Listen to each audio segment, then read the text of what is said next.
se dá certo. É isso aí. Muito boa noite a todos, 19 horas em ponto, são hoje dia 20 de maio de 2020, né? Começamos aqui com o grande, maravilhoso, fantástico Osvaldo Montenegro, uma canção que o nosso querido João Paulo escolheu, o famoso bandolim, os bandolins de Osvaldo Montenegro, para o nosso amigo João Paulo, que vai falar muito hoje de Banrisul, esse banco aí que realmente seduz muitos investidores, né? Como diz o Bruno Kowalski, analista de empresa, olha lá. Ô, David, beleza? O David falou que você tem que provar para ele que o banco Banrisul é melhor que o Santander, ok? Muito boa noite a todos. Vamos esperar o pessoal começar a entrar. Por favor, faça a sua apresentação, João Paulo. Ótima noite para nós. Obrigado, Will. Eu acho que a gente podia até ter começado, então, com o Renato Borghetti, né? Porque aí a gente estava com a temática gaúcha toda pronta aqui, né? Só não ia estar piochado, mas de resto nós íamos estar aqui. E uma boa noite a todos, obrigado aí pela presença, né? Já estou vendo aí alguns rostos conhecidos aí, Bruno, David, o Jean Brustolin, obrigado aí pela presença, né? E é uma honra estar aqui presente. Eu acho que tentar, né, trazer um pouco do que a gente estudou aí a respeito desse banco, que é o Banrisul, né? Me apresentar, eu sou engenheiro civil de formação, possuo hoje um escritório aqui na cidade de Itajaí, litoral norte de Santa Catarina. Também faço uma consultoria em finanças pessoais, que é um processo que eu desenvolvi recentemente, voltado a finanças básicas, né? Que é o processo Sofia, que depois, mais para o final, eu comento. E também atuo como diretor de controle urbano aqui do município de Itajaí. Então, toda a parte de licenciamento de obras, planejamento do espaço urbano aqui, a gente tá atuando, né? E aí foi onde também a gente teve um certo contato de algumas coisas que eu não conhecia até a respeito do próprio Banrisul. Tá? Eu acho que vai ser bem legal nesse sentido para a gente poder crescer aí e trazer informações novas para todos e para cada um. Não, e principalmente porque tem muita gente que não conhece o banco, né? E esse banco, eu chamo ele de um banco reloginho, né? Realmente ele tem uma performance sempre dentro dos parâmetros que a gente percebe, né?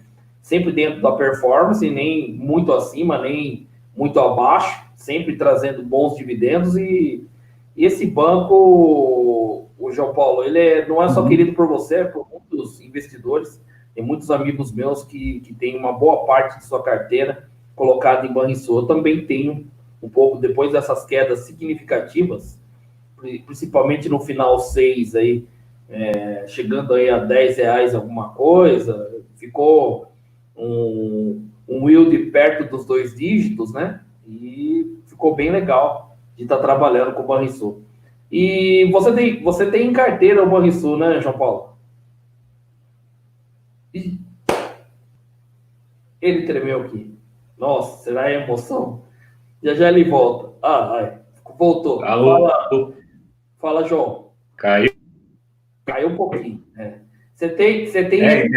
Ele tá meio doido aqui hoje. Tá. Você tem ele em carteira, não tem, João Paulo? Banrisul, sim. Sim. Assim, o fato de eu estar apresentando é porque eu tenho ele em carteira e eu estudei, né? Todas as empresas, isso é uma coisa que é importante, porque eu vejo as pessoas muito comprar por opinião, né? Isso de certa forma, até um pouco contra-intuitivo no sentido de quando você vai pensar enquanto negócio. Né? Se você tem a visão de bolsa, de mercado de capitais, numa visão de longo prazo, não faz sentido você adentrar numa empresa, e as pessoas chamam muito, a gente também chama por terminologia de papel, mas não é papel, é uma empresa. Então, estudar a empresa, ler a respeito dela, ler o estatuto da empresa, né? Eu li todas as empresas que eu tenho em carteira, eu li o estatuto. Tá? João, só para tirar uma dúvida, são quantos ativos na carteira hoje? Cara, eu tô com 9. 9, então tá bom, você está dentro do parâmetro. Aí, ó, 9. Dá uma boa noite para esse pessoal que sempre está te seguindo, você sempre está ali. Opa, do canal. O Rui das Neves, grande Rui das Neves. Ô, Rui das Neves, meu querido amigo. Rui das Neves me safou com fundos imobiliários, trouxe uma visão lá e sou muito grato para ele, né?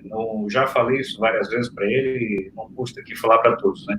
Me deu um insight muito bom a respeito. O Fundamentalize também sempre está conosco aí, eu acho super bacana. Opa. Legal. E aí agora a gente vai ter que começar essa aula, o pessoal tem muita gente aqui que está assistindo, que está disposto a colocar a Banrisul em carteira.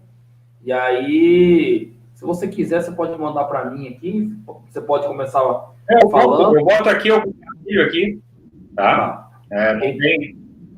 Não tem erro, não. Vamos lá. Deixa eu só abrir aqui. Deixa eu achar essa. Eu já fiz até em PDF. O Fundamentalize é da sua área lá, velho.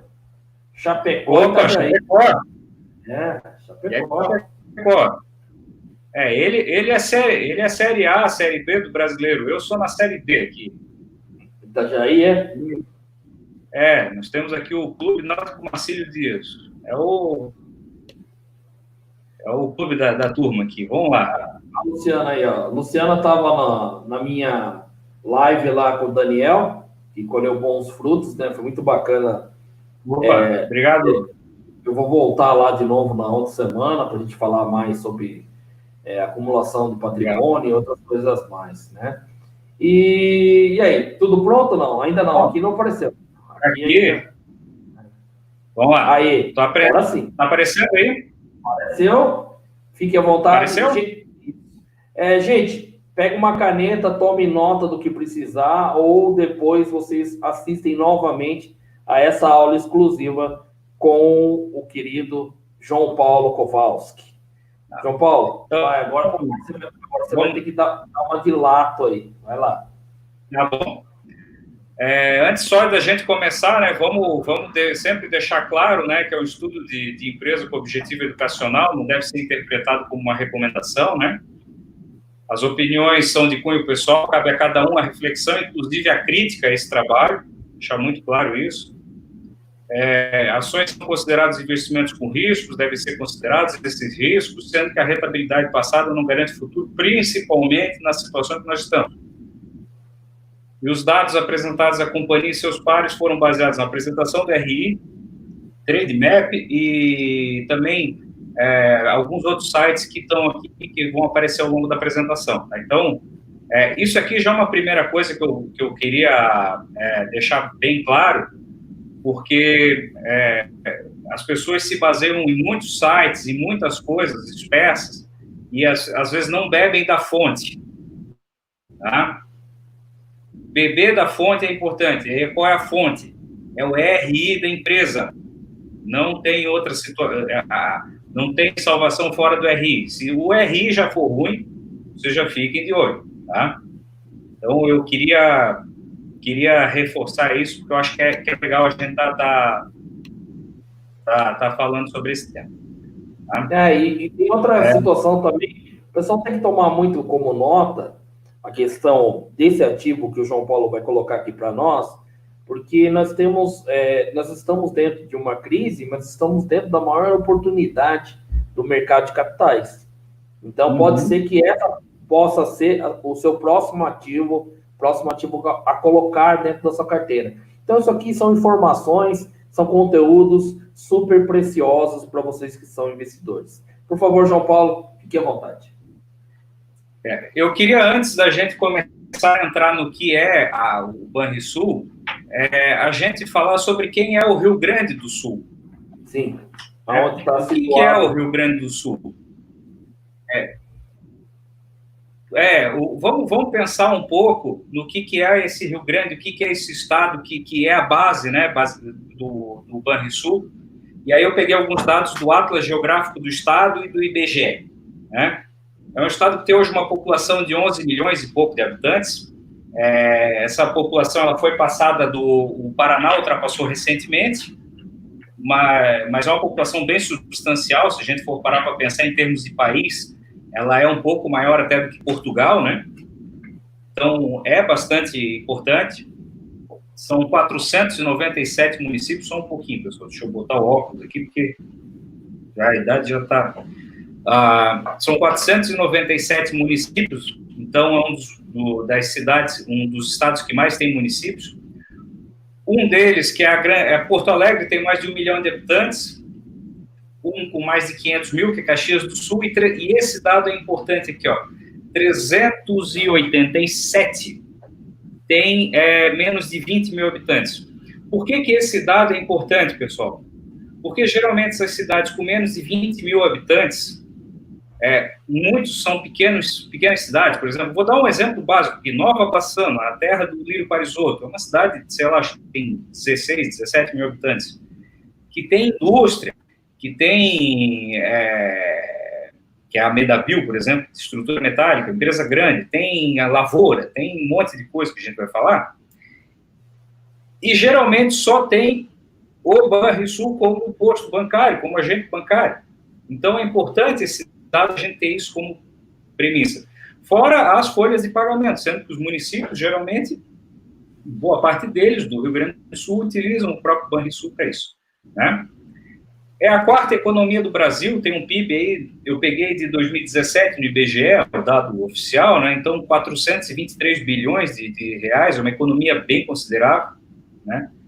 Um nível de importação e exportação maior do que a média nacional, então um estado que coopera muito com o comércio exterior, seja com a Argentina, ou exporta, né? O Porto de Rio Grande é um porto forte, aqui pelo Porto de Itajaí eles também fazem muita exportação, né?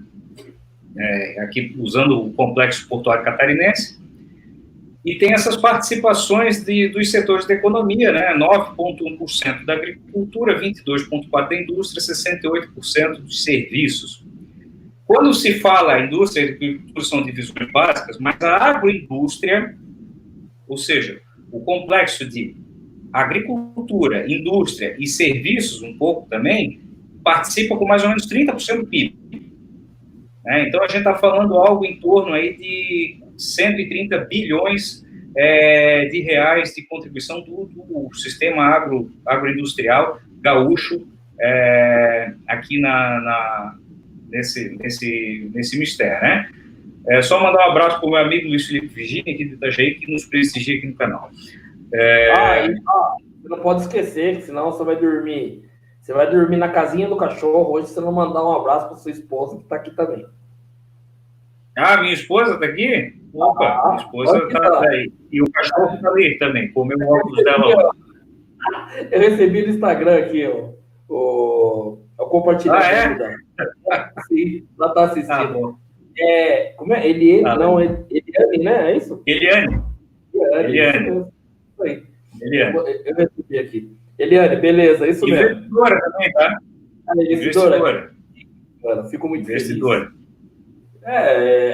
feliz. Assim que família, né? Tem que ser em família.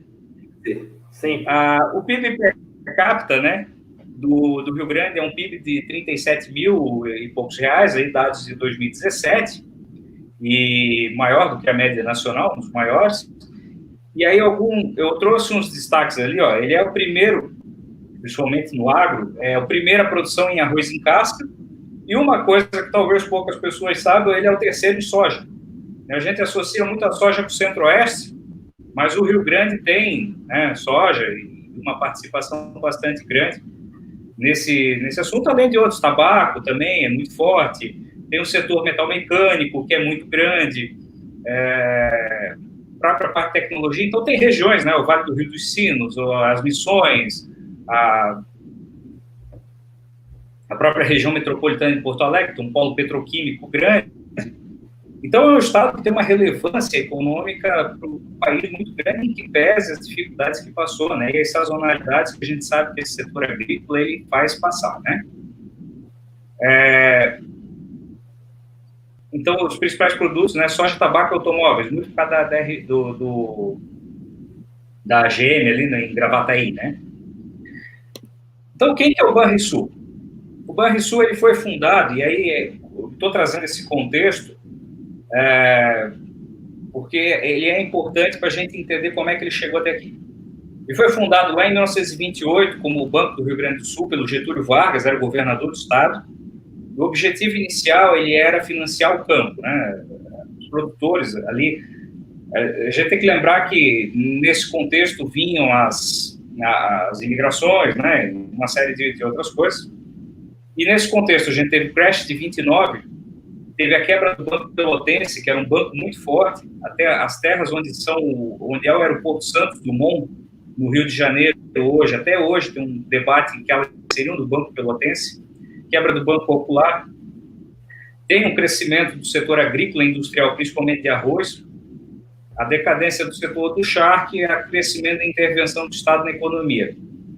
Se a gente for traçar alguns paralelos, a gente está vivendo parte dessa realidade hoje, principalmente esse crescimento de intervenção estatal. E nesse aspecto é importante porque o Banrisul sendo estatal, a gente vai olhar as métricas, ele acaba suscitando uma série de debates, mas é importante a gente entender que ele cumpre certos papéis e o investidor tem que aceitar esses papéis também, né?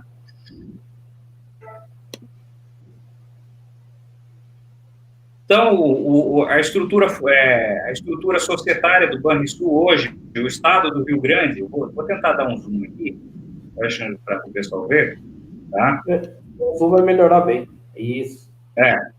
Então, o estado do Rio Grande do Sul hoje, ele tem 98% das ações ordinárias, né? 54,5% dessas ações PNA.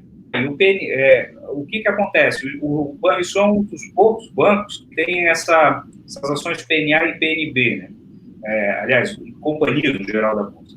A PNA é um tipo de ação que foi emitida no passado com a opção de se tornar ou uma PNB ou uma ON. Então, ela tem 3 milhões e pouco de ações, nós vamos olhar ali no próximo quadro, e as pessoas podem optar pela conversão de uma ou de outra, né? Eventualmente, tem dividendos diferentes, mas é muito similar e praticamente igual. O tempo, a tendência é a PNA ser extinta, né? E aí só virar uma ON e uma PN. Sendo que o Estado tem 49% do total, né? E o mercado tem aí quase 2% das ONs, 45% das PNAs e 100% das PNBs, que é o que a gente vai focar mais aqui, perfazendo 50,6% do total. Isso é importante, esse dado de mercado, porque eu comparei com outros bancos nessa pesquisa que eu fiz, por exemplo, bancos estaduais que a gente tem, o Banesp, BRB, Banco do Nordeste, Banco da Amazônia, Banco do Espírito Santo. E esses bancos, por que eles não têm uma performance parecida, sendo que eles têm capital aberto? Porque o free float, de certa forma, deles também é muito complicado. Você tem 2%, 3% de free float, que o máximo que eu encontrei foi 7% no banco, 10% no banco de Sergipe. Mas não dá uma vazão grande. Deixa eu perguntar uma coisa que até perguntaram na live do Daniel e acho que passou e a gente não acabou respondendo. Com o valor de mercado de hoje, o Banrisul é uma small cap? Ele é considerado, small cap. Uma small cap, né? Então eu não estava errado. Ontem o rapaz perguntou, um amigo meu me perguntou, mas o João Paulo vai falar do Banrisul. O Banrisul é uma small cap? Eu falei, acho que pelo valor de mercado, sim. Eu tenho uma planilha aqui que ela faz uns controles que eu peguei de uma solução, um cara que faz uma base de dados grande, hein? E pelo valor de mercado ela é considerada small cap, tá? Ela não, e vocês vão começar a ver que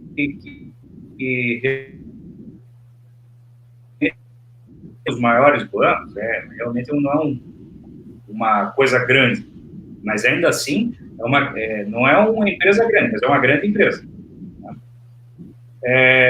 Aqui ele tem administradora de consórcio, corretora de valores imobiliários e câmbio. Esse Banrisul Armazéns Gerais é um porto seco que eles têm lá, em Canoas. A Banrisul Cartões, ela tem o sistema Banricompras hoje, que é muito conhecido aqui na região sul. Vamos dizer, ela tira um pouco de participação de outras players, tipo Cielo, Rede, GetNet, concorre bem, né? Tem uma promotora de vendas aqui e serviços, que é a Sabem. Tem uma parceria com o Icatu, que trabalha seguros e previdência. E essa VeroGo, que é uma posição menor, que é essa, tipo, um sem parar, né? Essas coisas de controle de cancelas, de shoppings, enfim. Então, aqui a distribuição, né, como eu falei, tem essas classes de ações, né, as PNAs e as PNPs aqui distribuídos, tem o free float, então é um free float alto, né, 50,61%, é uma posição considerável quando se trata de um estatal, não é um número ruim. E aí, óbvio, o governo do estado do Rio Grande do Sul é o maior acionista, né, por motivos óbvios. Existe uma administradora dos Estados Unidos que tem uma posição aí em torno de 5%, 2,5% total, 5% das PMs. E alguns outros fundos que têm posições relativamente menores. Então, eu trouxe esse quadro aqui só para mostrar que não é só o governo do Rio Grande do Sul que está ali, né? O que mais existe aqui uma posição. Oi. Desculpa, João. Desculpa interromper novamente. Mas o que mais me chamou a atenção, no caso, no ativo, realmente a sua performance, principalmente na última década para cá, né? Realmente é um banco que vem performando muito bem, né, João Paulo?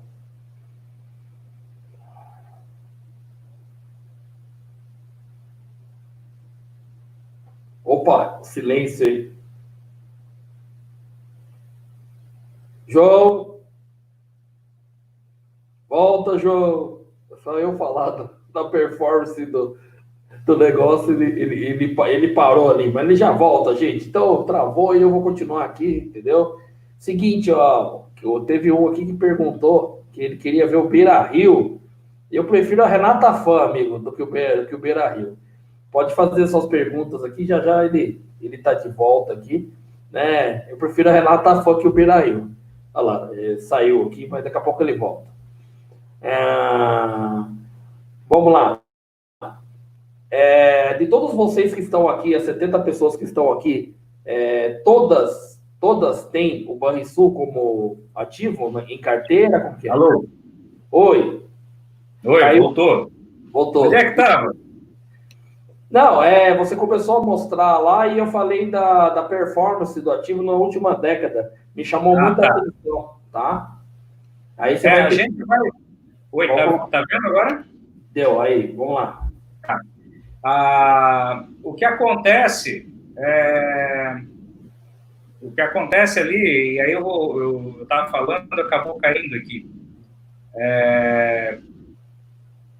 O banco ele é estatal para bem e para mal, né?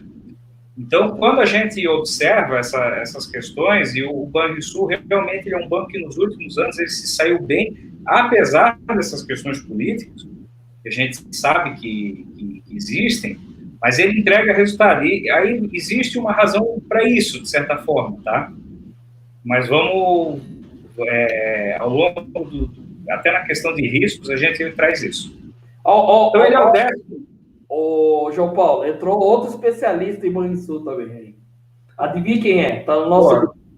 Daniel Salomão. Agora o negócio ficou sério. Ele falou que ele via só para sua aula, viu, João Paulo? Daniel, amigo, tudo bem? Boa noite. Bem-vindo, Daniel. Continua aí. O livro dele está aqui atrás, na biblioteca. Aqui do lado, cara. Eu fiz uns nichos aqui, todos os melhores livros que eu ganhei todos autografados, estão aqui à minha esquerda. Né? Vamos lá. O meu está ali autografado. Então, voltando aí, ele é o 10º maior banco em ativos totais e patrimônio líquido, né? É o 9º maior em captações e o 6º em número de agências. É normal que ele tenha um número maior de agências, nós vamos ver, na sequência nós vamos ver, até pelas obrigações de estar nesses municípios menores e de estar, muitas vezes, lidando com folha de pagamento, né? Ele vai ter essa peculiaridade que, muitas vezes, alguns bancos tradicionais que são do setor privado não têm, né? Aqui eu trouxe alguns market shares dele, né? No Rio Grande do Sul, aqui, até dezembro de 2019. Então, ele, em alguns pontos, basicamente, ele tem 30% do mercado aí, 47% dos depósitos a prazo no Rio Grande, 20% de operações de crédito. Ele tem uma boa participação de mercado lá no Rio Grande, né? E dentro do Brasil, claro, uma proporção menor, porque a atuação dele é muito restrita. Os concorrentes aqui, eu trouxe alguns, tá? Em relação a eles, os principais concorrentes aí, estatais, são o BB e a Caixa particularmente é muito forte no Rio Grande. Se eu não me engano, eles tinham ganho a folha de pagamento de Porto Alegre, por exemplo. Então, a folha de pagamento da capital, o Banrisul, no passado, perdeu para a Caixa. O Banco do Brasil, pela própria penetração histórica que existe aí dentro do mercado nacional. E os bancos privados têm uma coisa interessante. O Bradesco, claro, é forte por si só, né? O Bradesco em si já é uma potência. O Itaú não é tão forte no Rio Grande, pelo que eu vi. Tá? Eu tinha um outro dado que eu não coloquei na apresentação aqui de divisões por agências, mas quem é forte no Rio Grande do Sul hoje, de certa forma, é o Santander. Por quê? Porque o Santander comprou o antigo Banco Meridional quando ele foi privatizado. É um banco que pertenceu ao governo federal, depois de 10, 12 anos foi privatizado e ele é um herdeiro do antigo Banco Sul Brasileiro, é um banco mais antigo. E eu trouxe também as cooperativas de crédito, e as cooperativas de crédito são muito importantes aqui no Rio Grande do Sul e em Santa Catarina, principalmente, porque existe toda uma história. O próprio sistema Sicredi, por exemplo, ele é mais antigo do que o Banrisul, ele tem mais de 100 anos. Herança lá dos alemães, somente dos grupos da Igreja Luterana, enfim, que vão se organizando, agricultores, então vão ali se cotizando. Isso deu a origem à Sicredi aqui em Porto Alegre, o sistema AILOS, que mais basicamente Santa Catarina, mas tem uma força dentro do Rio Grande do Sul. O Sicob, que é o maior sistema cooperativo do país, e pequenas cooperativas que competem, mesmo que de maneira pequena, nesse mercado que o Banrisul está inserido, principalmente do pequeno produtor, né, do agricultor, que ele acaba fazendo impacto em algumas cidades maiores. Eu, por exemplo, uso cooperativas de crédito e realmente não saio, né, por motivos pessoais, né?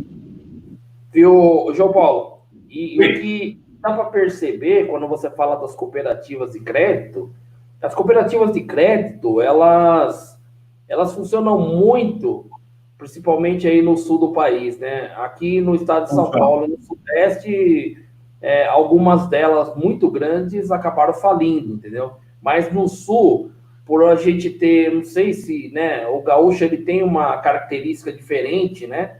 E então perdura ainda essas cooperativas de crédito, né, junto com o Banrisul. Na verdade, as cooperativas aqui, elas cresceram e se tornaram concorrentes fortes dos bancos. Aqui em Santa Catarina, aí a gente estaria falando de outra empresa, que é a Hering, né? Mas a antiga cooperativa da Hering virou a atual Viacred, que é a maior cooperativa das Américas, hoje em ativos, em volume financeiro. E aí você tem uma questão bem mais forte. E tem outras, aqui na região, por exemplo, nós temos uma série de cooperativas menores. Eu poderia ter pelo CREA, né? Tem uma cooperativa do CREA no estado, enfim. Paraná também é muito forte.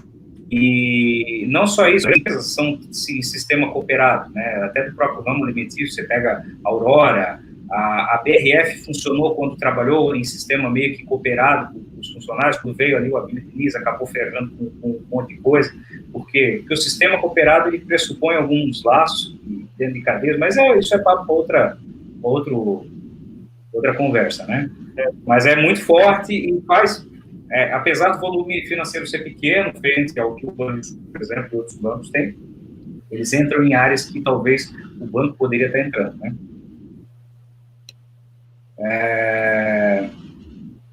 Dados operacionais, isso aqui, ó, esse dado aqui, ele é importante pelo seguinte, hoje estão com 514, eles estão no movimento de fechar agências também, não é principalmente na região metropolitana, não tem mais agências, eles estão fechando.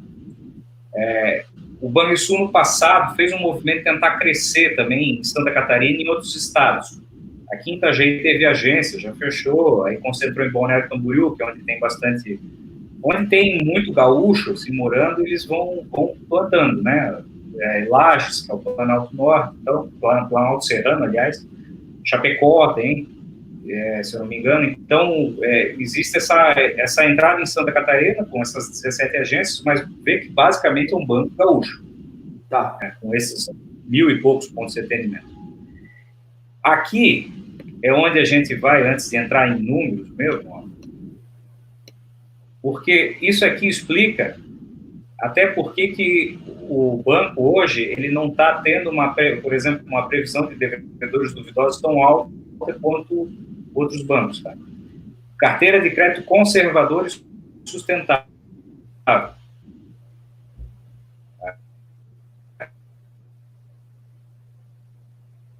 Opa. Tá travando, hein? Bom, tá falando aqui com relação às estratégias do grupo do Banrisul, falando que a carteira de créditos conservadora é insustentável, os níveis de rentabilidade, né, em linha do mercado, foco em operações PF, PJ. Vai, continua agora. Eu comecei a ler ali pro pessoal. Então, busca liderança no estado do Rio Grande do Sul, ele já fez o movimento de querer expandir, mas hoje não, o foco deles é o Rio Grande do Sul. Fortalecer o relacionamento com entidades públicas, né, e consolidar essa presença no setor, e isso é importante na medida que nós vamos ver o perfil do crédito do banco, investir em tecnologia, obter ganho de escala, isso eu tenho alguma, assim, pelo... Travou. Eita, maravilha. Eu acho que deve estar chovendo. Vai, continua aí. Então, eles têm aí esses pontos, né? E tem uma agência em São Paulo, outra no Rio, outra em Brasília, e lá em Miami, nas Ilhas Caimã também. Ótimo. Eu trouxe aqui esse detalhe aqui, ó, de recursos humanos, porque isso aqui, eu fiz umas contas aqui e é importante a gente pensar. Porque sendo um banco estatal, tá, ele tem uma dificuldade de lidar com a questão de folha de pagamento, talvez, e quantidade de funcionários, que depois nós vamos discorrer sobre ele, tá? Até o Rui... Então, aqui, ó, alguns indicadores para... O Rui está falando da questão da Basileia. Hoje a gente estava mais cedo falando de um banco, né, que usa na sua característica uma startup dentro dele, né, que saiu o resultado do Banco Inter, e a gente sempre falou que o Banco Inter não é um banco para as pessoas usarem como correntistas, ótimo, mas para ser acionista, o modelo de um banco que eu colocaria dentro da minha carteira está aqui com o João Paulo, entendeu? Aí agora ele vai explicar os números, e o Rui está falando sobre a Basileia, realmente esse banco é um banco sólido. A Basileia dele aparece aqui um pouquinho adiante, mas aqui alguns indicadores patrimoniais, então é um banco que tem os ativos crescentes, tem uma carteira de crédito crescente, capta recursos de maneira crescente e um patrimônio líquido crescente, né? Esses até março aí de 2020 agora, então eu tirei tudo isso, pessoal, eu reitero e volto a falar, vamos beber da fonte do RI, pessoal. Vamos beber da fonte do RI, tá lá, tá o indicador, as pessoas assinaram isso, tem não é notícia de recorte, enfim. Então, tudo nós pegamos de lá, né? Então, veja que é um banco que mesmo com uma estratégia, ele é uma estratégia conservadora, mas crescente. Ele está passinho, passinho, passinho, passinho, e assim vai. Isso é muito bom no sentido de você estabelecer ações defensivas, né, e aproveitar janelas, principalmente de oportunidades. Tá? Sem dúvida nenhuma. Hoje pela manhã, a gente teve essa discussão do Banco Inter, né, que seria o queridinho do pessoal, tal. Eu vi. Banco de verdade.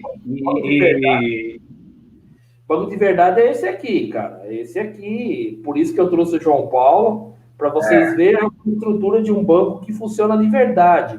E ainda na crise, entendeu? Então, você imagina quando a nossa economia voltar novamente. Ô, Will, sabe que o polonês, ele é meio conservador, né? O polaco é meio conservador, eu sou meio descendente de polaco. Eu sou então, aqui a gente trabalha com a coisa um pouquinho mais conservadora, né? Sem dúvida. A gente, prudência e temperança, né? Sempre. Então, eu queria trazer aqui, olha só, que legal aqui, ó.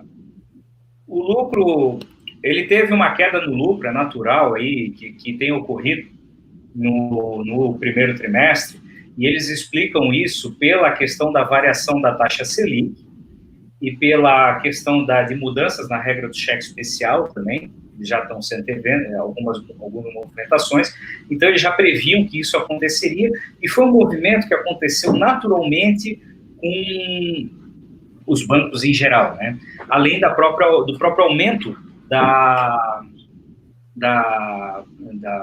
como é que se fala, da provisão de devedores duvidosos, que ela vem numa questão sequencial, né?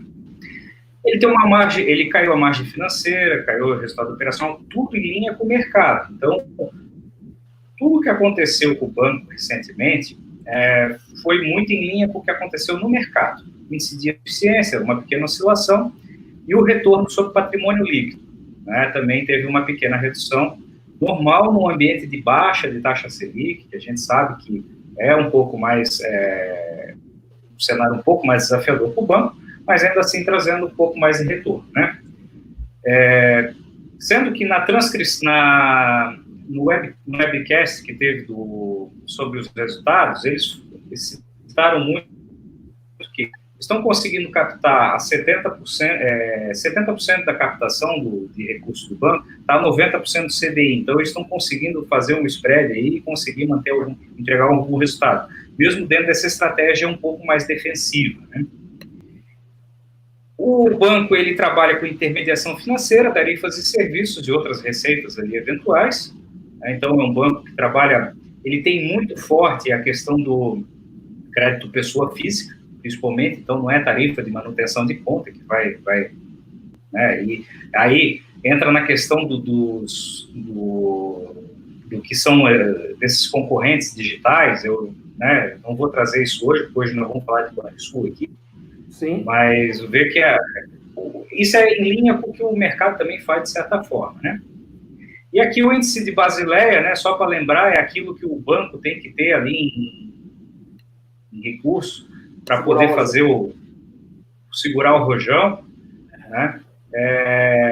Então, ele tem um bom índice de Basileia, está em linha com o mercado, não tem nada muito surpreendente, deu uma pequena baixa agora, nesse trimestre, mas muito acima, né, do que o próprio Banco Central, do Conselho Monetário Nacional, especifica que é 9,25%. Então, ele está está com margens bem confortáveis. O banco hoje tem 30 bilhões em... Mas, o João... E aí eu trouxe... O Rui está perguntando, eu estou dando uma misturada para não sobrar muita pergunta para o final, né? O que você acha, que você é um cara, João, por isso que eu trouxe você na live, já tinha falado de você para o Giacomo, você é um cara observador. O que você acha da influência do governo no banco, do governo gaúcho no Banrisul? Porque, lógico, ele faz o pagamento de todos os funcionários e, pelo que eu vejo ali, não tem tanta influência ruim. Também é legislativo, né? Uhum. Não tem tanta influência ruim, Vamos lá. Vai lá. Bom, eu pessoalmente eu gosto de entender, eu gosto da política enquanto ciência, né? Eu acho bastante interessante. Vamos botar isso em perspectiva. É o seguinte: Rio Grande do Sul tem uma dívida pública de 220% do PIB hoje, se não me engano, uma coisa mais ou menos oscilando por aí. Nos últimos 45 anos teve ali alguns superávites, 2 ou 3 anos no governo Nina Cruz, mas desde lá de Simval Guazelli, Trixês e outros, aí passando por Alceu Colares, os dois do PT ali, Olívio Dutra, Tasso Genro, se arrebentaram as contas do Rio Grande. O fato é esse. Né? Arrebentaram as contas. Aí você pode pensar assim, puta, mas isso aí é um risco para o banco, né? Era até 1994. A partir de 1994, quando deu aquela limpa do Plano Real ali, inclusive o nosso nada saudoso DESP aqui de Santa Catarina, que era esse era um banco bem ruim, diga-se de passagem, ele foi federalizado, foi dado como pagamento de dívida, né, do governo federal, e foi incorporado pelo Banco do Brasil, virou o Banco do Brasil, enfim. A gente fala brinca porque o BESC era muito atrasado, você morria na fila lá, enfim. Então, o que acontece? O Banrisul, de certa forma, ele escapou disso. Ele incorporou a Caixa Econômica Estadual em 97, né? Ele tem essa questão do capital aberto, já fez oferta de ações, uma série de coisas. E o que acontece? Ninguém se atreve, Rui, a mexer no... Lá vai eu de novo. Vou aqui. Daqui a pouco ele volta. Oi? Alô, já voltou. Eu estava tentando fazer aqui o Galvão Bueno no fundo aqui, mas agora você voltou, continua. Ô Rui, o que acontece? Deixa eu voltar. Não tem a percepção que eu tenho, pessoal, é que os governadores do Rio Grande do Sul, eles cuidam muito do banco na hora de escolher a diretoria, isso até mesmo na época do Tasso Genro, enfim. Porque o que acontece? Hoje, o Estado depende do dividendo do banco. Tá? Depende do dividendo do banco. O banco é um símbolo do Estado. E o gaúcho, ele tem uma coisa muito, muito forte do espírito da terra deles aqui. Quando tem Semana Farroupilha aqui, Balneário Camboriú é festa, é churrasco, então eles têm muito espírito. E as coisas que são símbolo do Rio Grande, eles não abrem mão. Então, o banco em si, eu não vejo uma preocupação muito, muito grande, não. Tá? Até porque hoje, o que safa um pouco o caixa do Rio Grande, de certa forma, também é o dividendo que entra. Entra dinheiro no caixa, eles conseguem fazer, porque o Estado, uma época atrás, ele já estava até pegando depósitos judiciais para pagar a folha de pagamento. E de uns tempos para cá, a arrecadação melhorou também, não tem... os movimentos que se veem não são no sentido de uma destruição do banco, muito pelo contrário. Tá? Ele, óbvio, é um banco de economia mista, ele serve propósitos que a gente sabe que esses bancos...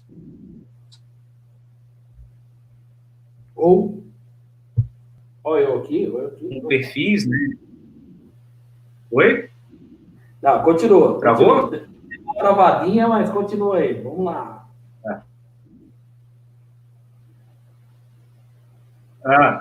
Eles precisam ter capilaridade, né, no sentido de estar em todas as cidades. Isso é importante. E então eu não tenho, não receio por uma quebra hoje. E agora, o problema está na internet, gente. Realmente, essa aula está muito especial com o João Paulo, mas a gente está com alguns problemas na internet. Agora ele voltou de novo. É tipo aquele afogado, daí dá uma parada, volta louco. Volta porque está faz ao vivo, né? É delay. Resumindo, Rui, não vejo esse risco, tá? Não vejo. Não é a internet da Oi também. Então, vamos lá. O perfil de crédito do banco, eu resolvi trazer aqui, tá?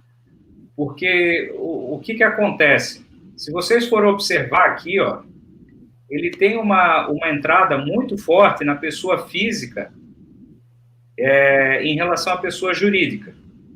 Tá? Ele é um banco que ele atende pessoas, basicamente. Ele tem, óbvio, uma carteira grande na jurídica, mas ele atende pessoas, principalmente o quê? Funcionalismo público e pessoas físicas do Rio Grande do Sul em geral, né? Isso é importante num momento como esse, porque você acaba diluindo um pouco esse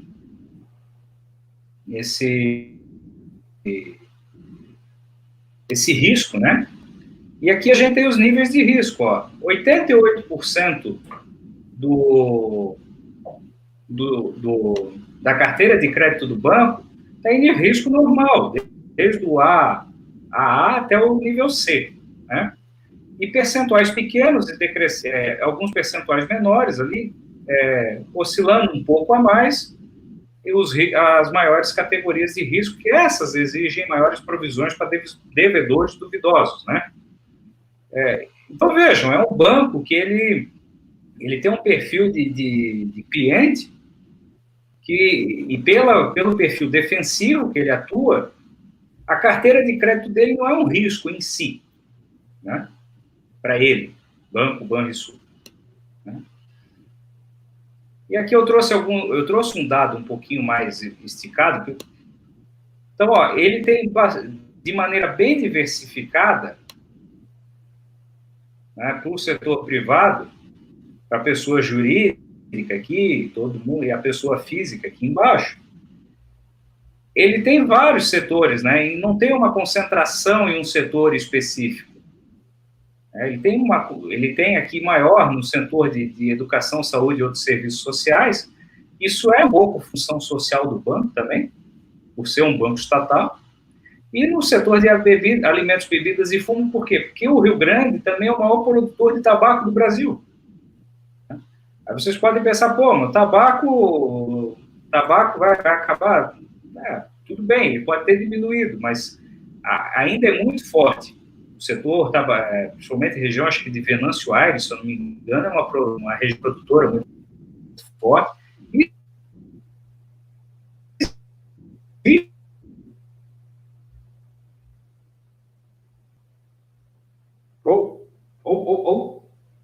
É isso aí. Nós estamos aqui no oferecimento de Água Cristal. Água Cristal é a melhor água do planeta. E voltando com João Paulo Kowalski. Encontrei na web. Continue, meu garoto. Olha lá, travou ele rindo. Vamos fazer outro comercial aqui, já. Alô? Ale, voltou! Vai lá. Manda ver, João. E vocês aí, gente, deixa o seu like aí para nós. As pessoas que ainda não se inscreveram no canal, aproveitem e se inscrevam no canal. Realmente nós temos lives fantásticas. Temos uma live na sexta com o André Massaro, vai falar do apocalipse no mercado de capitais. O Thanos está nervoso, o Thanos está demais, o Thanos está tomando seus remédios e vai vir na sexta-feira para arrebentar. João Paulo, volte conosco aqui, João Paulo. Conta aí mais sobre o Banrisul para nós. Alô? Vai, pode falar. Tudo bem, voltamos. Tá bom. Voltamos, né? Isso aí foi o Thanos agora que mandou travar tudo aí. Thanos é foda, vou falar para ele, deixa ele. O Thanos está nervoso. Aqui eu trouxe, olha só, esse assunto aqui eu acho que foi muito debatido ao longo dos últimos resultados dos bancos maiores, a respeito das provisões de devedores duvidosos, e hoje até naquele debate sobre o Inter ele veio, né? Sim. O que acontece? O Banrisul, ele aumentou um pouco essa provisão, né? Aumentou uma certa razão ali, que agora percentuais não estou de cabeça, mas ele aumentou pouco e isso foi questionado na conferência sobre os resultados. Uma analista do Bank of America, eu acho que trouxe esse questionamento.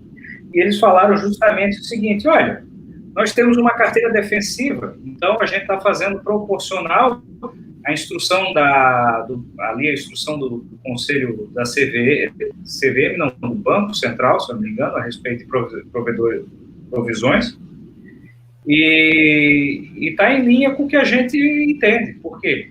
Porque como eles têm boa parte do crédito vinculado no sistema consignado para a pessoa física, numa estratégia conservadora, eles não estão muito preocupados com eventuais calotes, enfim. E aí, o que eles falaram? Nós não temos, hoje, no que a gente detecta, exposições... nossos clientes, eles não têm uma exposição alavancada em dólar. Eles não estão preocupados com o efeito cambial, em tese. Então, isso dá muita tranquilidade. Por quê? Porque a carteira de crédito do banco, ela é mais conservadora. Por isso que a provisão é menor. E aí você não tem o que aconteceu no Bradesco, no Itaú. Isso pode suscitar uma pergunta das pessoas: não, mas por que o Banrisul dá menos, né? Por que o Banrisul ele faz uma provisão de devedores duvidosos menor? É por isso, porque o perfil do crédito dele é um pouco diferente, né? Aí, o que eles falaram? Eles têm hoje, mais ou menos, o consignado está em torno entre 15 a 16 bilhões de reais. Eles têm mais 4 bilhões no crédito imobiliário, que é crédito com garantia real. Então, eles estão muito tranquilos em relação a isso. Tá? Por isso que, de uma carteira de crédito de 36, eles têm 20 que eles estão tranquilos. O resto, com análise, com outras coisas, com aquele score que a gente tem ali, eles entendem que não tem muito que se preocupar a respeito desse fato, né? Cresceu, é claro, porque a gente está o banco também não é alheio ao que acontece no mundo, mas, de certa forma, tranquilo. E aqui eu acho que era o que o pessoal queria saber, né? Os dividendos constantes, né? Você tirou 13 anos aí, de 2007 até 2020, né? Isso. E aí, isso aí você encontra lá eu já fiz o favor de somar todos os eventos, né? Sim. Mas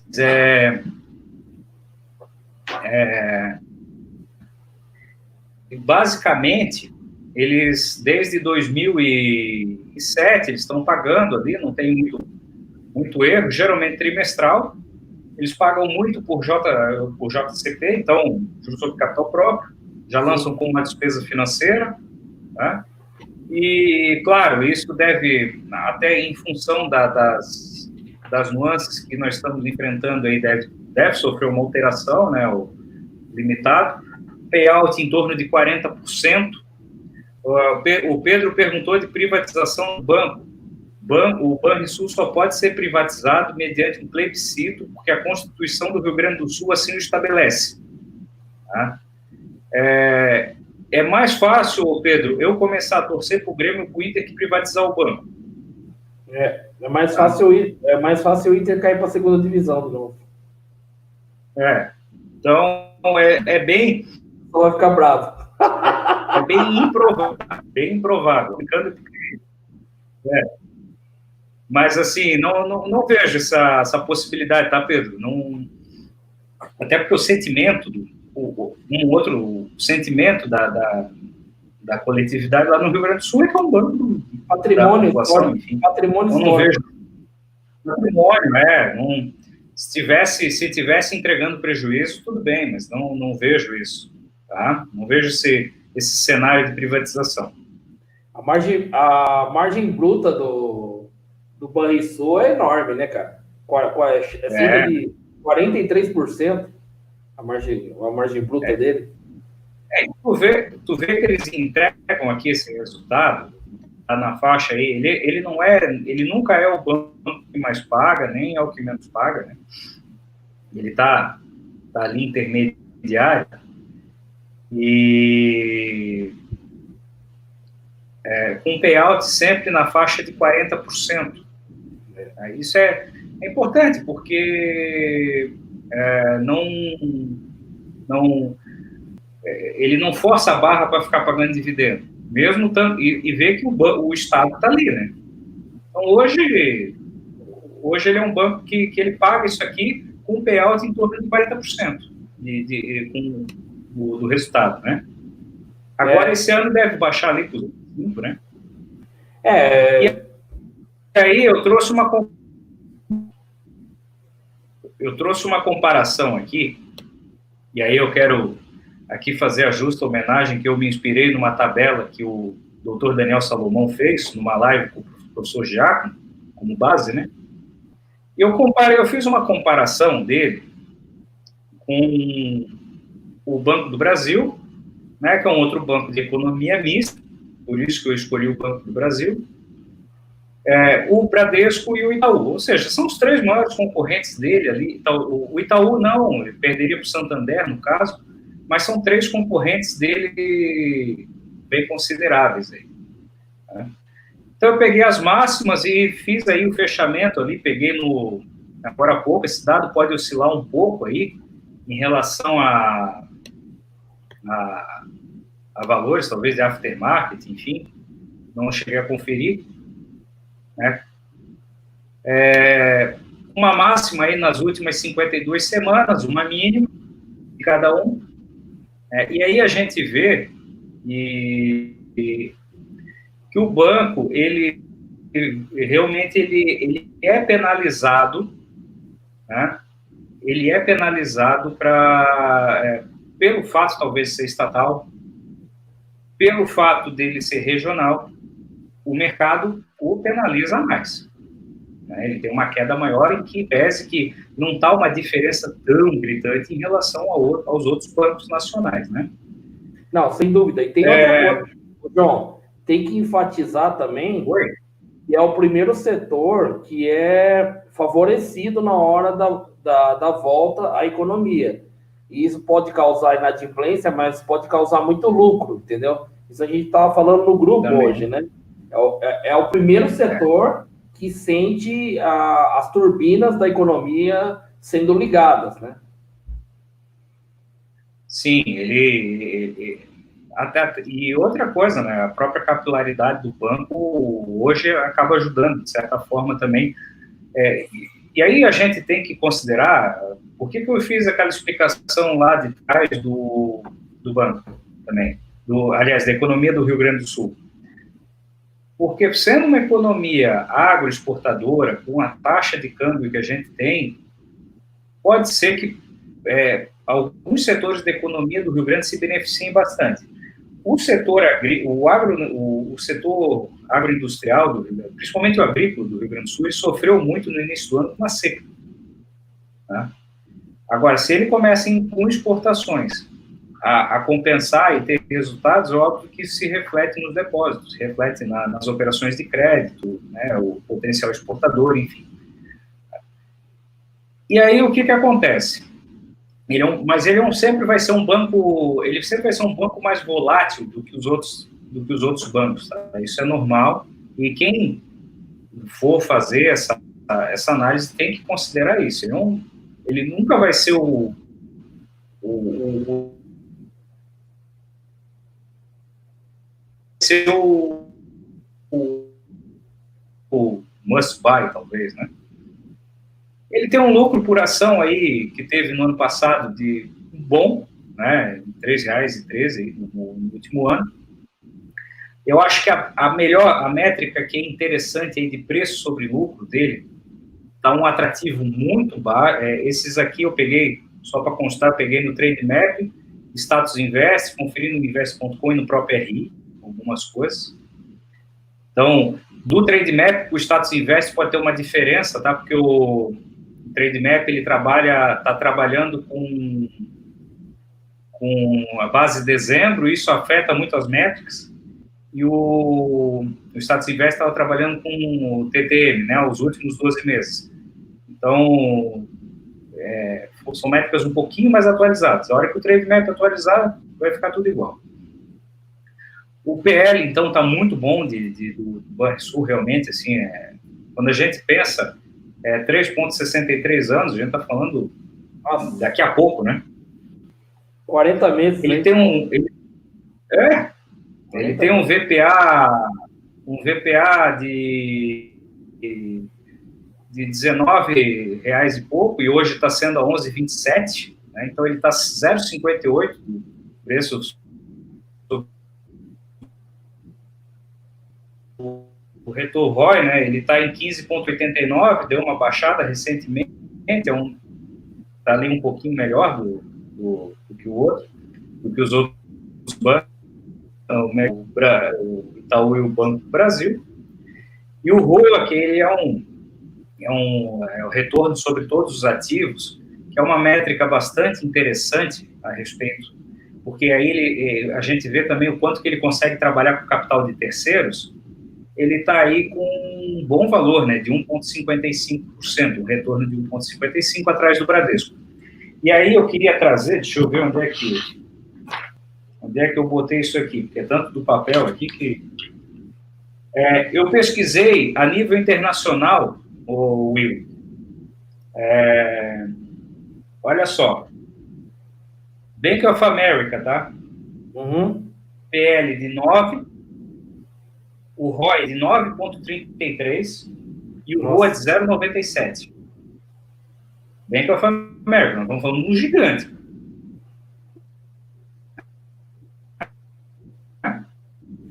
Não, é o que eu falo, né? O Banrisul realmente ele surpreende muito. Por isso que eu até fiz muita questão que o João Paulo viesse aqui, desse sua conotação. Pessoal que não deu o seu like, deixa o seu like aqui. Quem não se inscreveu no canal, se inscreva no canal, ativa o sininho. Depois o Anderson vai deixar aqui as redes sociais do João Paulo. João Paulo continuando, João Paulo, meu querido amigo. Nós estamos igual transmissão, antes, transmissão em preto e branco, que é a última Copa que foi transmitida em preto e branco foi a de 1966 na Inglaterra, né? Agora 70 no México já era colorida. Vamos lá, continua. Vamos lá. Então eu parei no Wells Fargo, que teve um ROA de 0,75, e aí eu peguei um banco francês, para não dizer que só pego banco americano, o BNP Paribas. Ele tem 4,99 de PL, só que tem um ROI de 6,62 e um ROA de 0,32. Ok. Então, vê como os bancos brasileiros, no geral, eu trouxe essa informação. Nós estamos falando, qualquer um dos 4 bancos aqui tem métricas operacionais, métricas muito melhores do que os outros, do que esses competidores a nível internacional, né? E isso talvez é um fator hoje que na montagem de uma carteira defensiva se torna um imperativo ter alguma posição em bancos, né? E aí os dividendos aqui, ó, eu trouxe, né, ele pagou um pouco menos de dividendos aqui pelo levantamento que eu fiz. O Bradesco em si, ele teve um dividendo extraordinário, os outros ali teve teve os seus dividendos. Aí, das margens, enfim, isso oscila. Eu não trouxe... Alô? Continue que tá tudo certo. Agora não parou, pode falar. Pode falar que o pessoal está ouvindo. Então, o que acontece? Eu não trouxe, em tese, o yield, enfim, dos bancos, até porque uma coisa que eu penso é o seguinte: a gente tem que começar a pensar muito na questão das margens sobre aquilo que a gente adquiriu, o tal do yield on cost, né?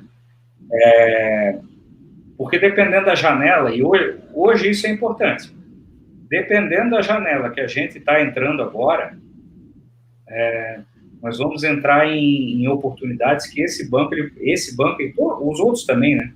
Eles podem pagar yields aí de 2 dígitos durante anos para as pessoas e trazer retornos muito positivos. Então, o que eu sugiro é que as pessoas façam uma pesquisa a respeito disso, até para fazer para ver essas possibilidades, né? Se a gente pega esse dividendo hoje de 1,13 e vamos supor que a gente vai manter esse dividendo aí ao longo desse ano, nós já estamos falando de uma coisa em torno de 10%. Né? Sem dúvida, 10%. A R$11 e tralalá, como está a cotação, hoje, a gente está falando de 2 dígitos, exatamente. Nós estamos falando de 2 dígitos. Então, é importante que as pessoas façam essa pesquisa aí. Tá? E aí eu trouxe alguns desafios para o banco. Eu queria aqui trazer a reflexão, que são os novos entrantes. A gente, claro que os bancos digitais, eles entram também como um desafio para ele. As cooperativas de crédito tendo acesso também, dentro do próprio sistema financeiro, dentro do Rio Grande. O desempenho econômico do Rio Grande do Sul é uma variável que a gente tem que considerar na medida em que a crise fiscal pode atingir o Estado, assim, de uma maneira mais forte. Apesar que eu acho que eles já estão o limite do Rio Grande do Sul já chegou faz tempo, mas ele está se tocando e tem um setor privado muito forte. Então, eu acredito existem saídas para o Rio Grande que ele pode, em algum momento, ter alguma melhoria a respeito desse tema. Né? O principal risco que eu enxergo para o banco é sempre o risco político, por ser uma empresa de capital, mesmo sendo de capital aberto, ela sendo uma empresa de economia mista, ela tem o mesmo risco que uma Celesc que tem aqui em Santa Catarina, que a Sanepar tem no Paraná, na Sabesp, o Banco do Brasil, enfim, a própria Petrobras, Eletrobras, todas essas empresas elas têm riscos políticos.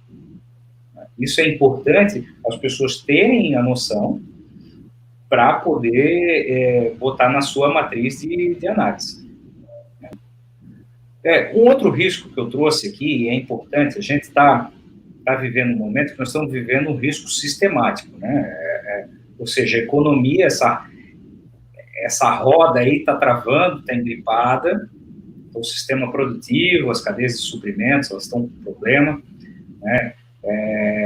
Eu aqui no município, acompanhando aqui as questões de obras, por exemplo, a gente sente as dificuldades, tem as restrições, mas isso não se transformou em risco sistêmico, que é o risco do sistema financeiro. O sistema financeiro nacional ainda se transforma num sistema robusto, e o sistema financeiro internacional ainda continua funcionando, em alguns lugares mais capenga, outros um pouco menos, mas está funcionando. Houve injeção de dinheiro, houve uma série de coisas, e aí as coisas estão caminhando. Mas isso pode se tornar um risco sistêmico com o tempo, então é importante as pessoas terem isso em mente. Um outro ponto de atenção, como a carteira do consignado é muito forte, a gente tem que cuidar e estar sempre atento a um pequeno risco que existe, que são, principalmente em decorrência da Covid agora, são essas leis mais populistas a respeito de vamos postergar o pagamento do consignado por 6 meses, por exemplo. O Banrisul, ele fez... Voltou? Voltou. Alô? A questão... Tá. Tem uma questão que eu acho que é muito importante, assim, como você mostrou, né, toda a anatomia desse ativo, né, muito importante, todos os órgãos que tem dentro do ativo Banrisul. Na sua opinião, João Paulo, qual que é a principal diferença dele de vantagem e desvantagem para os bancos tradicionais? Na sua opinião, como investidor, não é uma questão de recomendação, é uma questão do que você vê. Qual o ponto forte e qual o ponto fraco do Banrisul? Tá.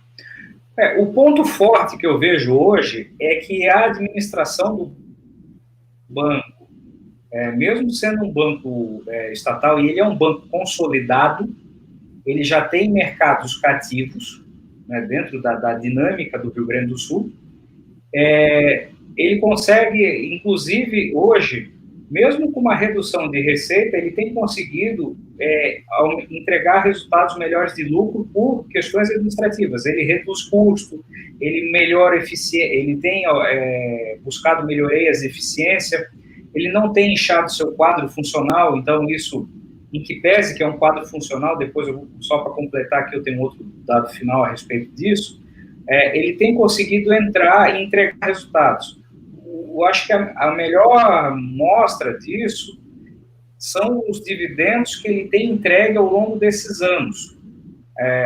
Essa entrega constante, esse fluxo constante, transforma o Banrisul num ativo muito interessante na medida em que ele possibilita ao investidor ter uma tranquilidade para fazer uma posição num banco que tem uma solidez grande e que sabe que não vai se meter em nenhuma enrascada de operações malucas, ou de qualquer produto do mercado financeiro, porque a missão dele é essa.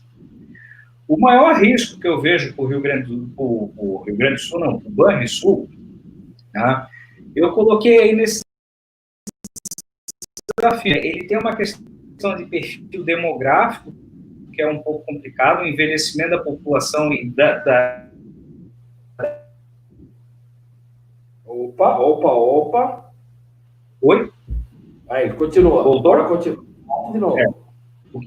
O que acontece? Existe uma questão demográfica, né? O Rio Grande do Sul hoje é um estado com uma população idosa muito grande, uma estagnação do crescimento populacional, né? Tanto é que o Paraná ultrapassou aqui o Rio Grande em população, recentemente. E algumas questões de tecnologia, de abordagem do cliente, por exemplo, eles têm mesada eletrônica, tem um monte de produto. Só que para você abrir uma conta no banco hoje, você basicamente tem que ir até a agência. Aí, a conta universitária, se você residir no Rio Grande do Sul, você consegue abrir pelo aplicativo, mas a conta corrente comum, não. E aí você tem esses 10 mil funcionários, né, que passaram por concurso. Né? Você não consegue fazer... É diferente o Banrisul lidar com a mão de obra, diferente do Bradesco. Né? É diferente do lidar com o Itaú. Né? Porque o Itaú ele consegue fazer uma redução de mão de obra, enfim. Claro que com as reduções que são peculiares, mas ele consegue muito mais fácil. E essa questão de inteligência artificial, eu coloquei ali, até porque o André me indicou, o Massaro me indicou um vídeo a respeito disso, porque hoje você vê o Bradesco trabalhando com inteligência artificial de uma maneira muito incisiva. Mas um banco estatal, ele já não tem essa potência de fazer as coisas tão rápidas, então ele pode ficar atrás. O risco tecnológico é uma coisa que eu enxergo muito importante. Em que pese que no passado o Banrisul foi precursor de algumas soluções tecnológicas. Tá? Se eu fosse falar o que é o Banrisul, vamos fazer uma analogia aqui. Né? O Banrisul, ele é igual um carro sedã japonês, ali, Corolla. Ele vai te levar até o destino. E não vai quebrar. Mas ele não vai quebrar. Mas ele não é aquele carro que, se você estiver na estrada atravessando um bitrem e for uma pista simples, você vai conseguir potência para atravessar. Você vai ter que trabalhar com mais calma. Ele seria um Honda Civic, vamos dizer, se fosse um carro. Eu ia pensar num Corolla champanhe, aquele com um reloginho no meio do painel, assim, e que tem um rádio. Então, é mais ou menos isso, assim. Ele é um banco, ele é um banco que atende a um propósito, né? Ele atende a um propósito que, de longo prazo, ele pode trazer bons resultados. Tem momentos de entrada nele, não é toda hora que isso acontece, né? Dependendo, quando tem um momento de subida, às vezes o pessoal se empolga, se emociona, né, com o ativo, ele começa a ficar demasiadamente caro, e aí realmente não vale a pena entrar. O que não é o caso agora, porque o mercado ele penaliza um pouco mais do que a gente talvez deveria de esperar, sendo um banco com uma posição um pouco mais defensiva, no caso. Deixa eu fechar aqui, que vamos ver se melhora, porque aqui terminou a apresentação. Aí, deixa eu abrir. Agora você dá suas considerações finais aí, vamos lá. Então, é um ativo que eu entendo que ele oferece boas possibilidades, né? Eu reitero que não é uma recomendação, eu estou fazendo isso porque eu fiz esse estudo aqui, a apresentação, quem quiser também entre em contato aí, vou ter o maior prazer em Ó quem apareceu aí. Alexandre Cabral, o homem o professor. Professor fantástico. Ô, Cabralzinho, logo você vai estar aqui, viu, filho? E eu vou lá no seu canal também. Cabralzinho, gente, para quem quer acompanhá-lo, amanhã às 7h10 da manhã, tem lá no Instagram várias informações. É tipo um mini jornal nacional lá, às 7h10 da manhã. Vamos lá, João. Suas considerações. Já enchi bastante, já perturbei bastante você já. Então, é isso, né? Ele é um banco ele é um ativo que ele é interessante, ele abre janelas de entrada, né, em relação a alguns momentos, e que vale a pena você pesquisar. Não é uma recomendação, sobretudo, eu acho que cada pessoa tem que analisar o seu momento de vida, analisar se vale a pena dentro da sua estratégia. Eu fiz a minha análise e em certos momentos valeu a pena, em outros eu não segui no aporte com ele, e estou seguindo. Pago os meus dividendos, eu fico feliz com ele,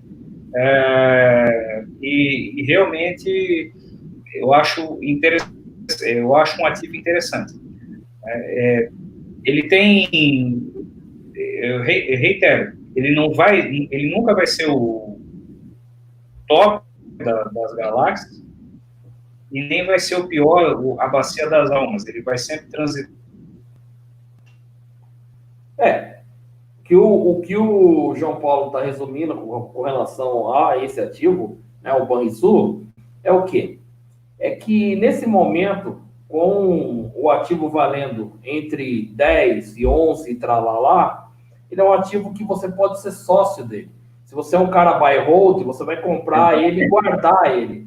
Porque mais à frente, ele pode obter um preço no ativo que não fica interessante. Aí, há outros ativos que você pode colocar na carteira uma performance bem melhor. Não é isso mesmo, João Paulo? Exato. É o que eu estava falando, e eu só quero dizer para o Rui, que eu não conheço esse lugar aí, ele é um banco com pontos de entrada e que pode ser uma ferramenta valiosa. Basta o estudo, e em certos pontos ele vai dar entradas muito interessantes. Essa época, eu acho que para quem estiver interessado, vale a pena estudar o banco. a recomendação que eu faço, entra no RI, olha lá os balanços, os fact sheets, aquelas coisas que eles têm tudo lá, olha os dados pregressos, faça a sua análise e faça, sobretudo, a sua decisão consciente. Tá? A partir do momento que você fizer isso, vai estar tranquilo. Anderson Arcanjo, por gentileza, eu queria que você colocasse para nós nas redes sociais de João Paulo Kowalski, né, o nosso entrevistado dessa noite. Doutor João Paulo, eu só tenho a agradecer a vocês, agradecer ao nosso público aqui, que chegou aí perto das 100 pessoas hoje, nessa noite maravilhosa, no dia 20/5/2020. Está aqui o Instagram de João Paulo Kowalski, né? João Paulo, suas considerações, o seu boa noite final aos nossos amigos, eu agradeço de coração, você fez realmente, cara, foi espetacular. Estou muito feliz e obrigado. Realmente você é um cara super competente. Obrigado. Eu gostaria de agradecer aí a atenção de todos, né, nessa noite aí com as dificuldades que a gente teve, aqui, técnicas, né, da internet. Quem tiver aí também interessado em conhecer a consultoria Sofia em finanças pessoais básicas, né, não é investimento, mas o financiamento básico. E o trabalho aqui que a gente faz, eu e a Renata, que é uma psicóloga aqui da região, que é o Valores Santos, no sentido de educação básica comportamental a respeito de controle de contas, enfim, isso a gente tem visto e, graças a Deus, com bons resultados. Entre em contato lá, a gente está aí nas redes, aí, no Instagram, alguns vídeos eu boto no YouTube também, e a gente... eu acho, sobretudo, agradecer pelo fato de a gente estar crescendo. Acho que a pessoa que mais cresceu com o estudo aqui fui eu fazendo essa pesquisa, talvez. E todos nós, essa comunidade, crescemos, né, quando a gente está fazendo isso. O Cabral que está aqui e o André falou isso, e é verdade.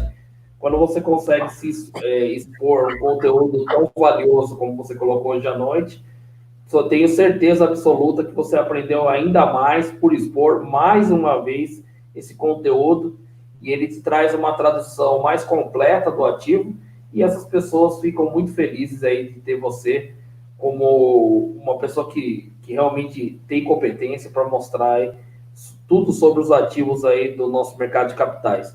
Queria agradecer a todos, eu quero que vocês deixem o seu like aqui para o nosso querido João Paulo. Quem não se inscreveu, por gentileza, é muito legal, porque nosso crescimento orgânico depende muito da hora que vocês se inscrevem e apertam o botãozinho lá para receber as novas atualizações. A gente vai ficar mais raiz nesse tempo, vamos fazer sempre live segunda, quarta e sexta, subindo 2 vídeos terça e quinta, e aí nós temos o Mr. Boss no domingo, que está dando o que falar. Estou muito feliz, muito satisfeito e sempre com os melhores convidados aqui.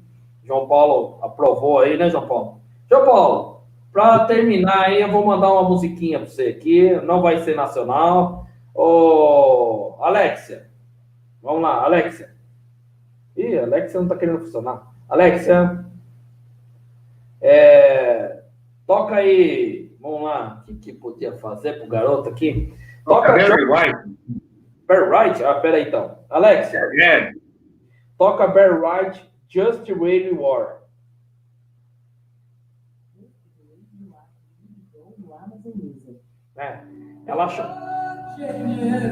Ela achou o Billy Joy. Tá valendo. Billy Joy? Tá bom. O cara é bom, hein? Bom, com o Billy Joy, esse clássico aqui, a gente termina mais uma edição do nosso Na Live do Rei, do Palácio do Rei, com o João Paulo. João Paulo, muito obrigado e até a próxima. Gente, muito obrigado a vocês. Quarta-feira hoje teve, sexta-feira tem mais. André Massaro, Thanos, tomando seus remedinhos e falando sobre o apocalipse no mercado de capitais. Até mais. Tchau, tchau. Muito legal.